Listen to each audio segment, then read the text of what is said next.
બિઝનેસમાં ઘણી વખત સેલિંગમાં કોન્ફિડન્સ નથી આવતો. હવે તમે વિચાર્યું છે કે શું કામ કોન્ફિડન્સ નથી આવતો? તો એનું એક કારણ હોય છે. કારણ કયું છે? જ્યારે તમે ઓફિસમાં બેસો છો ડીલિંગ કરવા માટે કે તમારા ક્લાયન્ટ પાસે બેસો છો ડીલિંગ કરવા માટે, ત્યાં તમે ટી શર્ટ કે જીન્સ કે એવું પહેરીને બેઠા હો, જેના કારણે કોન્ફિડન્સ એમનેમ ડાઉન રહેશે. હવે તમને એમ થતું હશે કે ટી શર્ટ અને જીન્સ પહેરીને કોન્ફિડન્સ ડાઉન રહે, તો હા, યુનિવર્સલ નિયમ એવું પણ કહે છે કે ભાઈ હકીકતમાં તેનાથી ડીલ થવાનો રેશિયો ઓછો હોય છે. જ્યારે તમે ફોર્મલ કપડાં અને એમાંય નવા કપડાં ટીક કપડાં પહેરીને બેઠા છો ને, ત્યારે તમારો ડીલિંગનો રેશિયો અને તમારો અંદરથી કોન્ફિડન્સ પણ વધી જશે.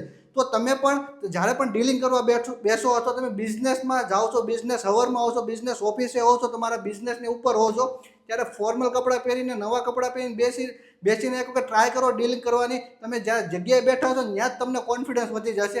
આમાંથી ઘણા બધા લોકો ફોર્મલ કપડાં પહેરીને બિઝનેસ ઉપર જતા હશે, ક્લાયન્ટ સાથે ડીલિંગ કરવા માટે પણ જતા હશે. તો તે લોકોને પણ એક્સપિરિયન્સ હશે કે હકીકતમાં કોન્ફિડન્સ પણ સારો હોય છે અને કસ્ટમરને કન્વર્ટ કરવાની જે અંદરથી ઉત્સાહ હોય છે અને જે ટોન તમારે નીકળે છે કસ્ટમરને ડન કરવા માટેના, તે પણ સારા હોય છે. તો તમારું શું કહેવું છે? હકીકતમાં ફોર્મલ કપડાં પહેરીને ડીલિંગ કરવા બેસવું જોઈએ, સેલિંગ કરવા બેસવું જોઈએ કે જીન્સ ટી શર્ટ પહેરીને સેલિંગ કરવા બેસવું જોઈએ?